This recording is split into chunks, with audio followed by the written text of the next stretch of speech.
Hey guys, what's going on? My name is Nick, and today I am going to be talking to you guys about modding the video game Skyrim, and I'm going to be giving you guys a couple of tips and pointers to avoid some of the troubles that I had when I first started modding my games. So the first thing that you're going to want to understand about modding Skyrim is that mods are not infinite. The more mods that you download, the slower and slower your computer is going to run. It's unfortunate. So if you want to download a bunch of crazy mods that are going to really mess with your game, you're going to want to know what your computer is capable of. You're going to want to have a decent processor.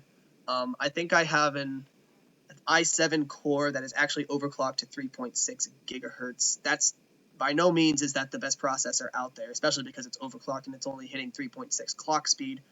But we take what we can get.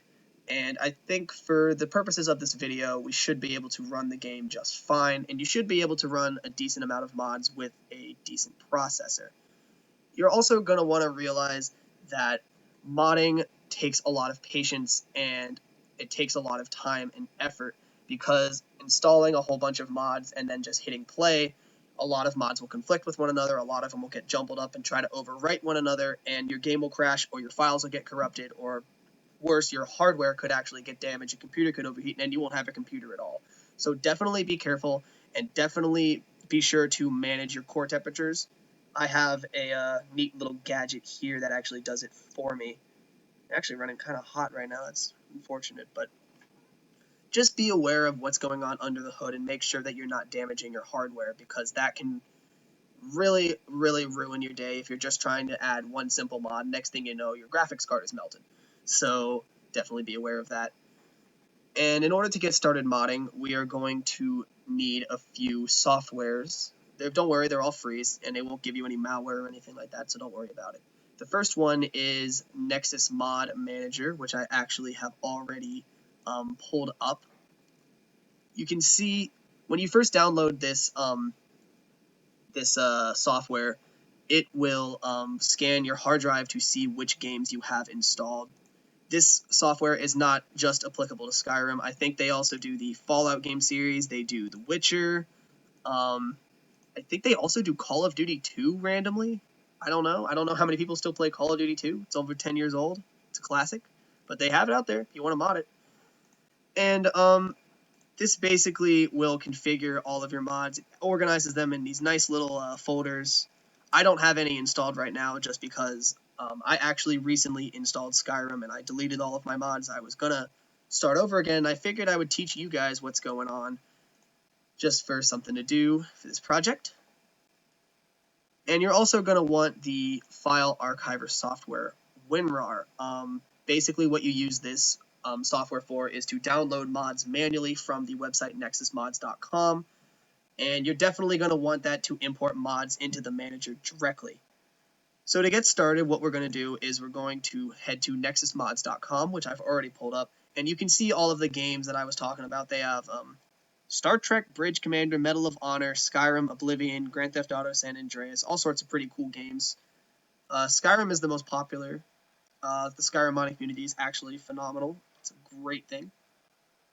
And you're going to click on whatever version of the game you have. I have Skyrim Special Edition, so I'm going to click on that.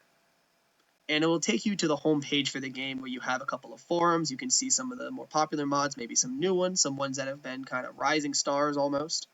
So just kind of run through here real quick, read some of the forums, figure out what's going on, talk to people. They don't bite. But we're going to head up to Files, and we're going to go to Browse Files, and this will take you to some of the most popular mods uploaded on the Nexus, and you can see why. You've got Immersive Armors, which add a shit ton of new armors into the game, which is really cool. You can have an Alternative Start, which skips the really, really lengthy sequence at Helgen. Total Character Makeover makes all the NPCs look a lot better. It makes your character look a lot better. But we're not going to be worrying about any of those, because those mods are all pretty beefy and can get pretty complicated. We're just going to be worrying about a very small and simple mod called the Quality World Map.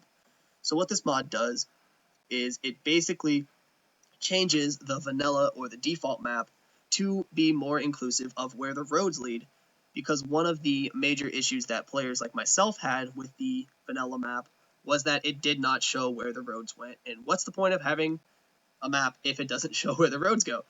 So when you click on that tab, you are going to be greeted with the description page, and you're definitely going to want to read through this because the mod author will have laid out everything that their mod does, and it will lay out the installation process in order for the mod to work properly.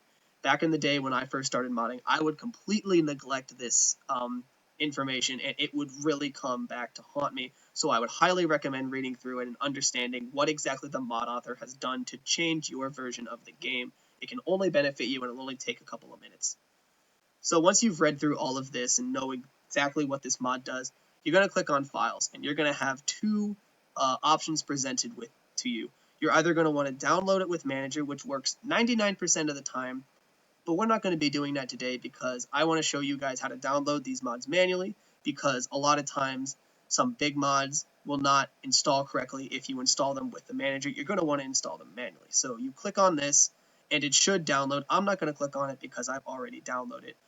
And it should download as an archived WinRAR file. And actually, I will download it for you guys, whatever. And it should download. And click on it once it finishes. It's not a very big mod, so it shouldn't take too long. And you can see all of the archived, all of the archived files, but they're not applied within the game yet. You still need to bring them manually into the Nexus Mod Manager.